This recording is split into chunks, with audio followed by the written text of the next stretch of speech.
From Creamer Media in Johannesburg, this is the Real Economy Report.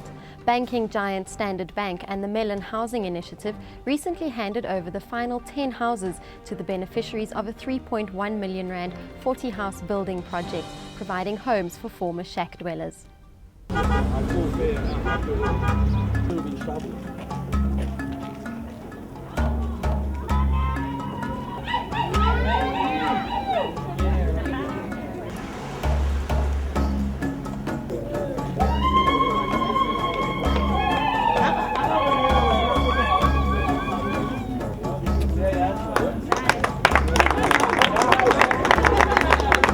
The value is actually twofold. The first fold is to the beneficiaries, to receive not just a house but a home, because what we leave behind is better than what you would have been built as an RDP. So they get a 2-bedroom house, they get a bathroom that's got a toilet and a basin and a bath. And as you would have seen earlier, that one of the ladies said, for the first time I can actually go and bath properly in a proper bath as opposed to a basin that we grew up with.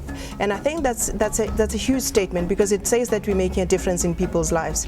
And the second value is really to us as Standard Bank, that our staff are able to come out and interact in communities that they're operating in, and interact at a level of the community as opposed to the level of them as in banking, because that makes a difference. You then understand the customer better, you then also know where they're coming from, and therefore when you operate in offices you are able to interact at their level and be able to offer them what actually is of value to them.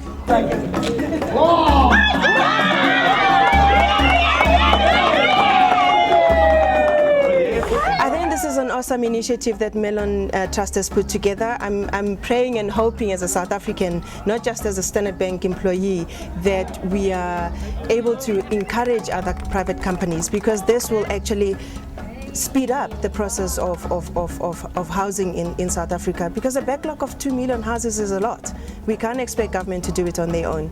I think it is about time that private sector, but more importantly people who are not having jobs, volunteer to be able to do this, because that would actually make sure that we deliver on time. Other news making headlines this week: Sasol pulls back from China coal to liquids and reallocates capital and people. Infrastructure is needed to help farmers cope with climate change, and the World Bank says investment in agriculture will reduce poverty. South African energy group Sasol, which has the technology to convert coal to transport fuels and chemicals, has decided to pull back from a coal to liquids project it was pursuing in China. Tipping point for us, I think, as David has alluded, we've made our submission with our partners in December 2009 already. We were informed by our partners that China is also reviewing their whole strategy towards coal, and how much coal to chemicals, where CTL will fit in, they will make available. And they haven't made that decision, and that decision can still take some time. So we thought it was prudent to reallocate the capital as well as the resources to other projects. As David has alluded, we've got quite a lot of growth opportunities coming our way, and we have decided to make that decision right now. Minister of International Relations and Cooperation Maiti Nkoana-Mashabane says investments in rural infrastructure, both physical and institutional, are needed to enhance the resilience of agriculture in the face of the uncertainties of climate change. Agriculture has a huge potential to cost-effectively mitigate greenhouse gases emissions through changes in agricultural technologies and management practices. Improvements in water conservation and demand management and its spatial distribution will exacerbate the need for better water harvesting, storage, and management. The World Bank Special Envoy for Climate Change, Andrew Steer, says mitigation and adaptation, political smartness and smart policy are crucial to developing Africa's agricultural industry.